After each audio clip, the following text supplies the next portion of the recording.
नमस्ते दोस्तों, मैं अपने भगवान और भक्त चैनल में आपका स्वागत करती हूँ। और बताइए दोस्तों, कैसे हैं? भगवान से प्रार्थना करती हूँ कि आप सब कुशल मंगल होंगे, अच्छे होंगे, आप स्वस्थ रहें, अच्छे रहें, खूब तरक्की करें। मैं आपको अपने चैनल के माध्यम से आपको छोटी छोटी भगवान की कहानियाँ सुनाती हूँ। मैं आपको आज श्री कृष्ण बांके बिहारी जी के बारे में एक छोटी सी कथा सुनाती हूँ। एक व्यक्ति जो पाकिस्तान से था और वो श्री कृष्ण बांके बिहारी जी के दर्शन के इच्छुक से उसने सुन रखा था हरिदास जी भगवान जी के बहुत बड़े भक्त हैं, उनमें बहुत शक्तियाँ हैं। वो श्री कृष्ण को बांके बिहारी जी को अंतर्मन से देखते हैं। वो उनकी चमत्कार के किस्से उसने काफ़ी सुन रखे थे, जिससे वो उनसे मिलने के लिए आया। परंतु भेंट स्वरूप वो एक इत्र की शीशी लेके आया जो 1 लाख की थी उस समय के हिसाब से, सोचिए दोस्तों। तो वो इत्र लेके जब बांके बिहारी मंदिर पहुंचा तो उसने देखा कि हरिदास जी तो अंतर्ध्यान होकर के मंत्रमुग्ध।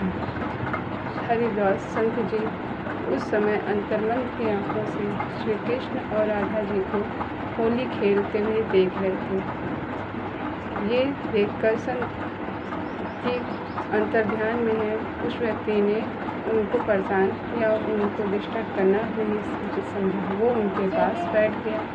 वो इत्र की शीशी भी उनके पास रख दी और उनका अंतर्ध्यान खुलने का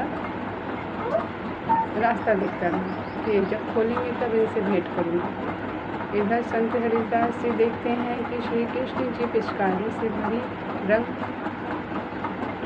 राधा जी पे डालते हैं। राधा जी सर से पाँव तक रंग रंग हो जाती हैं।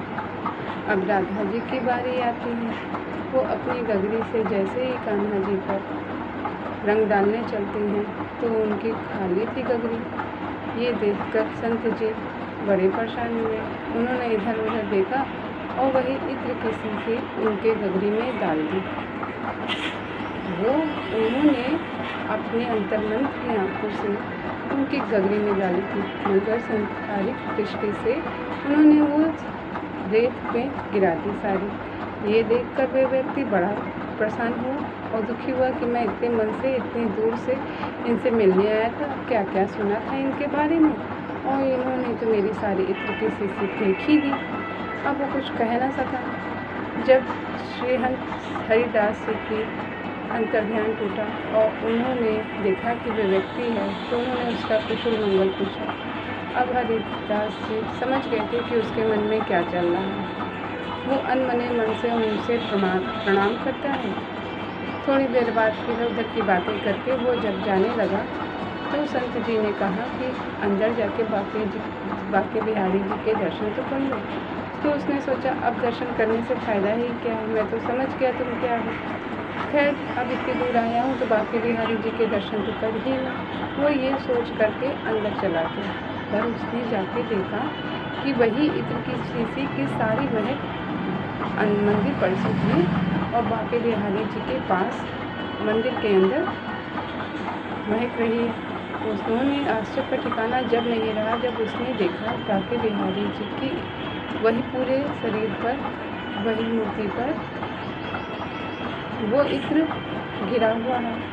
वो समझ गया कि क्या हो गया। अब वो अपनी बात सोच पर बहुत पछताने लगा और रोते रोते बाहर आया और भाव विभोर होकर संत जी के चरणों में गिर गया और उनसे क्षमा याचना करने लगा। संत जी ने तो बोला कि मैंने तुम्हें बुरा ही कब माना था, मैंने तो तुम्हें क्षमा चलो कर देता हूँ, मैंने तुमसे कोई प्रकार का गुस्सा नहीं है। ये तुम्हारी अपनी संसारिक दृष्टि। अगर भगवान को देखना है तो अंतर्मन की दृष्टि से देखोगे तो जो कुछ भी तुम भगवान को समर्पित करोगे वो स्वीकार कर लेते हैं, तो किसी प्रकार की भी कोई क्यों न चीज़ हो। दोस्तों, इसका मतलब ये है कि हम भगवान को अपने अंतर्मन की दृष्टि से कुछ भी प्रस्तुत करें, भगवान उसे ज़रूर स्वीकार करते। हाँ, बस उसमें भाव सच्चा होना चाहिए। दोस्तों, ये मेरी आज की कहानी थी। अगर आपको पसंद आई हो तो कमेंट करिएगा, लाइक करिएगा, सब्सक्राइब करिएगा। दोस्तों, अगले चैनल में अगली कहानी पे फिर मिलते हैं। नमस्कार।